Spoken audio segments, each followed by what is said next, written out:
Every oil company has a version of Tommy. You cannot function without one. I wouldn't want to have your job this week. You wouldn't want to have my job any week.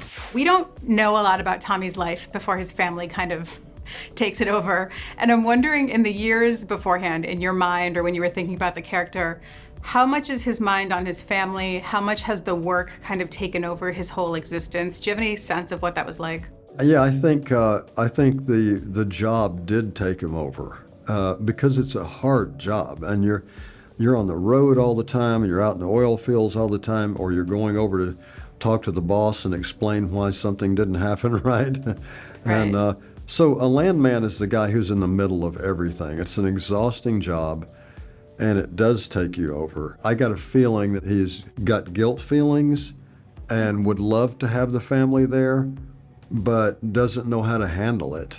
And then all of a sudden, they're in his lap. And so... Like literally in his lap. Literally. And the part about that Michelle Randolph playing my daughter, that was easy to be protective of her because my 20-year-old daughter is in college, and so that no research required for that one. I want to talk a little bit about Cooper. There's two warring factions within Tommy. He's very frustrated with his son for taking this job in the Patch and giving up college, but at the same time, there's a pride there, right? And there's a respect for the hard work that he's doing. Talk to me a little bit about playing those two kind of poles in the character. Yeah, it's true that at first, it's kind of like a lot of parents, who are in a certain industry. It's happened in the entertainment industry over and over, where the kids want to do it, and you're like, no, you don't want to get into this. So there's absolutely that, and at the same time, I think Tommy keeps hoping that maybe he'll change his mind. But the fact that I see him being, as tough as he is, inside, maybe I don't show it to him that much. But there is a pride there that he's working hard. How much Michelob Ultra did you actually take in during the shoot? Were you a certain percentage of Michelob Ultra by the time you were done? We don't do a heck of a lot of takes, but I can remember drinking at least a dozen, in a scene, But of course, that's just acting. Your dedication to the craft is admirable, sir. I appreciate it. It's such a mystery to me why our marriage didn't work out.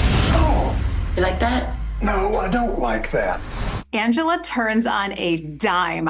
From the very first minute we meet her, right? She's one thing and she's another thing. Mm-hmm. It's so fun to watch. It seems like it might be exhausting to play. Talk to me a little bit about the energy that is needed for those kinds of left turns that come so often. It was definitely the most challenging role I've ever had in my career when it comes to that. It was so emotionally demanding in that way because you never know which way she's going, and within any scene, I could light on fire, and then I'm laughing, and then I'm crying, and there's so much emotion that comes with it. There was a lot of work that I put into this, and everyone on the show gave 110%. So it's not like we showed up to work and kind of phoned it in. When it starts with her and Tommy coming up within the world of oil and the booms, they've experienced the busts and what happens to their life when everything crumbles. And so when you have a character that's this dynamic and this colorful, you also watch the onion peel back the layers and show the cost of that to her life. And that's really something that you don't always get to see on screen that I love to be able to sink my teeth into. You also see, I don't think of Angela doing things for an outward appearance. I think she just loves that. I mean, it's just the longer the nails, the higher the hair. This woman likes to be hot. And she likes to eat well, drink well. She works out hard. When she plays pool, she wins. She approaches life with such fervor and passion, which is amazing. But then also, I think she's gotten to a place in her life where she misses the first love, the father of your children. And what is a life worth? Is it worth $1 billion or is it worth the laugh? And I think that, as you get older, you can ask yourself those questions about what life really means to you. And when you see the family dynamic, it's really beautiful to watch all these different characters come together, and the awkwardness and the beauty and the care and all those things that kind of meld in with her.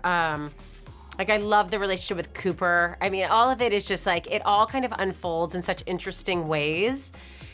And Taylor just has a way, you know, of like continuing to, you know, create these dynamic characters and then really showing the dark underbelly.